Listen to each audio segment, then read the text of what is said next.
полякът, за когото България бе родина и съдба. Зджислав Земджуски е герой и от войните за национално обединение на българите, и от полската съпротива срещу нацистите. От Димитър Гачев, Дими. Негово превъзходителство господин Бек, бивш посланик на Полша в България, пише: Зджислав Земджуски е човек, който е имал всичко.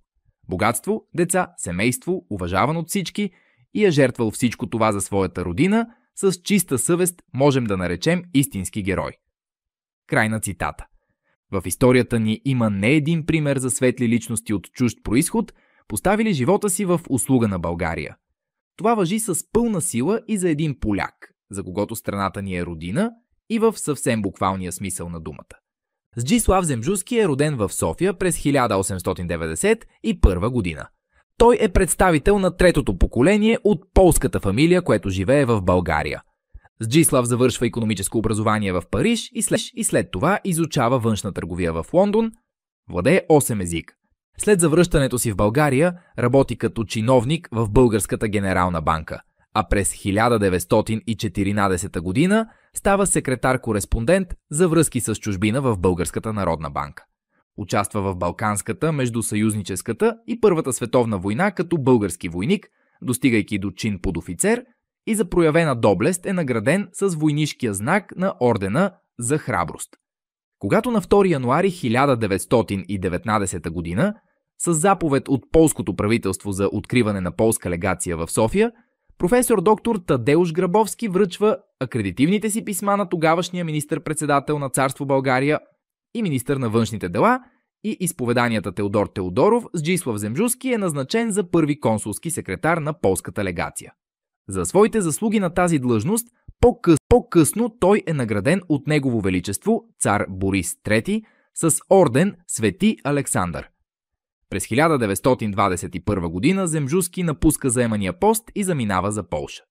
След 4 години обаче окончателно се завръща в България, получава българско подданство и поема работата в създадената от баща му кантора за регистрация на търговски марки и патенти Бюро Земджуски. Зджислав Земджуски е съосновател на полско-българското общество, популяризиращо полската култура, история и наследство в България, чийто приемник е днешният Полски културен институт. Той е и дългогодишен председател и член на управителния съвет на Полското общество за взаимопомощ в София. А в края на живота си ще извърши още един подвиг. Този път на Тихия фронт, за който обаче ще разкажем малко по-нататък.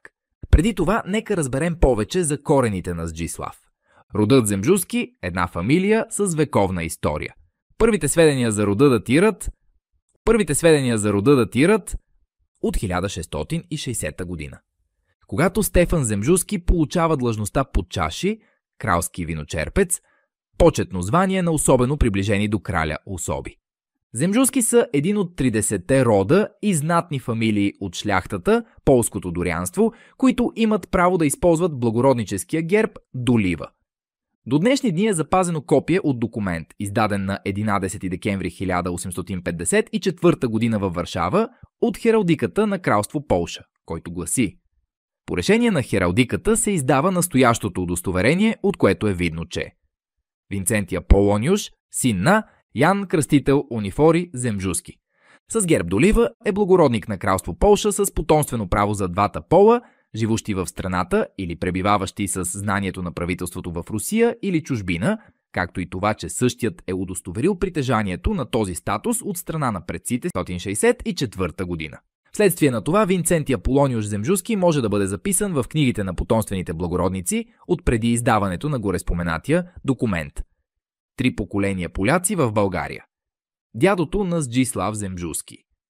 Граф Франчишек Земджуски е участник в Унгарската революция от 1848 година, една от поредицата революции, завладели Европа през тази година, известни като Пролетта на народите, а след нейното потушаване заминава за Италия, където става част от корпуса на Джузепе Гарибалди в Италианската революция. След падането на просъществувалата по-малко от година и половина, Римска република заминава за Османската империя. Там се включва в сформирания през 1853 година християнски османски полк, известен като казашки, начело с поляка Михаил Чайковски, Мехмед Садък Паша. Първоначалната идея на формированието е да участва в Кримската война. от 1856 година, с оглед освобождението на Полша. След освобождението на България, Франчишек се заселва в страната и работи в строителството на пътища. Тук е интересно да бъде споменат доктор Юзеф Зацински, приятел на Франчишек Земжуски и дядо на Жанет, която по-късно ще стане съпруга на Зджислав.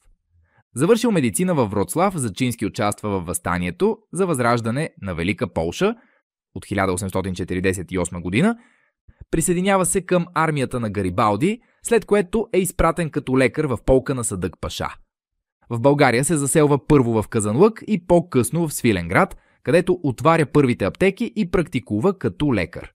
Синът на Франчишек и баща на Зджислав, Павел Земжуски, след като завършва образованието си през 1880 година в Българската католическа гимназия в Одрин, основана от полски емигранти от ордена на отците възкресенци с участието на Адам Мицкевич, се установява за постоянно в новоосвободена България. Последователно е секретар в областната прокуратура в Пловдив и телеграфо-пощенски служител през 1884 година. Изготвя и предлага на Министерството на народното просвещение учебник за изучаване граматиката на френския език в българските училища. Участва в Сръбско-българската война през 1885 година, в която за проявено себеотрицание е награден с войнишкия знак на военния орден за храброст. През 1893 година работи като секретар на дирекцията за изграждане на ЖП линията София-Перник, която управлява всички дейности по строежа. Неговите качества, както и владеенето на чужди езици, са причина да бъде назначен за преводач в дипломатическите мисии на Италия и Белгия в България. По-късно основава вече споменатото търговско дружество и лицензи, впоследствие управлявано и от неговия син Зджислав. В семейството на Павел Земжуски и съпругата му Мария Загуровска се раждат 4 деца, 2 от които, Ванда и Зджислав, написват важни страници, както в полската, така и в българската история. Карикатуристът Александър Божинов пише: "Вземете Солун, вземете Хинтерланда, но ни оставете Земжуска Ванда." Ванда Земжуска Бергер, Гужинска, е българска журналистка от полски произход, родена в София през 1889 година и добила известност като военен кореспондент в началото на 20 век. Тя сътрудничи на полулегалния полски Върховен национален комитет и със своята журналистическа дейност подпомага организацията в нейната цел да възкреси Полша. От началото на Първата световна война нейните пътувания покриват огромните пространства от Западните Балкани до фронт до Галиполи, а нейните репортажи се публикуват в вестниците Утро, Дневник, Мир, френскоязичното издание Еходе Булгарие и други. С избухването на войната Ванда се включва в дейността на различни обществени и благотворителни организации с цел връщане на независимостта на полската й родина, като става активистка на сформирания в Женева от писателя Хенрих Сенкевич Генерален комитет за подпомагане на пострадалите от войните в Полша. След войната, разочарована от управлението на земеделското правителство на Александър Стамболийски, напуска България и заминава за Полша, където продължава да пише за местни и български издания, превежда и се включва активно в дейността на Съюза на полските писатели, като става културен и духовен посредник между двете страни. Група Б, поляци и българи, спасили стотици от лагерите на смъртта. Няколко дни след като хитлеристка Германия напада Полша, 1 септември 1939 година, Варшава е разтърсена от бомбардировки и част от чуждите дипломатически мисии напускат града. В тези критични дни се ражда българската конспиративна организация, станала известна под името Група Б. Създателят на групата Крум Цоков е дипломат, търговско аташе във Варшава, акредитиран от Българския експортен институт, ерудит, владеещ 6 езика. С помощта на търговския секретар Димитър Икономов и на Трифон Пухлев, писар в българското посолство в Полша, той организира канал за прехвърляне на поляци от окупирана Полша до България и оттам в други страни. Още в първите дни, благодарение на Група Б, снимките на разрушена, гладуваща и страдаща Варшава обикалят света. Крум Цоков се връща в България и влиза в близки отношения с полския пълномощен министър Адам Тарновски и с Зджислав Земжуски, разраства своята дейност. До месец май 40 1942 година, когато дейността на група Б е разкрита, тя успява да спаси стотици участници в полската съпротива, между които интелектуалци, около 270 полски офицери и пилоти, които по-късно се присъединяват към британските сили, и обикновени хора, включително евреи, застрашени от затвор или смърт. Групата издава фалшиви документи на бегалците и ги подсигурява финансово и логистично през целия път. Зджислав Земджуски става ръководител на софийската част от група Б.